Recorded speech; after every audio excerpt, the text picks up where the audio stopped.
এই বিবেক, বিবেক স্যার কোথায়?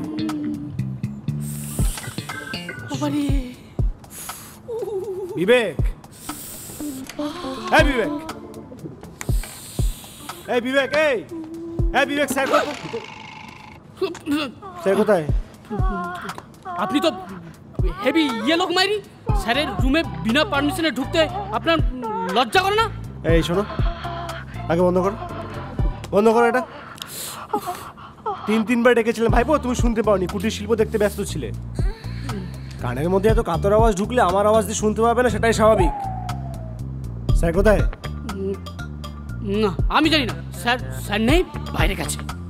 তা কখন আসবেন কিছু বলে গেছেন? অত কিছু বলে যাই না, দরকার হলে ফোন করে নিন, তাহলে ওয়েট করুন।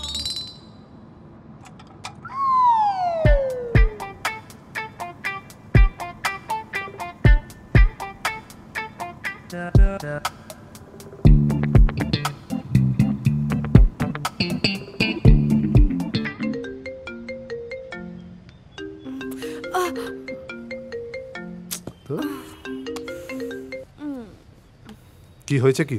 স্যার আমার সব কাজ কমপ্লিট হয়ে গেছে স্যার। আপনার কখন কমপ্লিট হবে? মানে ওই বিবেক বলল যে আপনি কি একটা এমার্জেন্সি কাজে গেছেন, কমপ্লিট করে ফিরবেন। আসলে স্যার আমার একটু ওই মানে এইটা বলার জন্য তুমি আমায় ফোন করেছো? তোমার সাহস কি করে হলো? ইডিয়েট, রাখো ফোনটা। আর অফিস থেকে একদম বেরোবে না, কাজ শেষ করবে তারপর বেরোবে।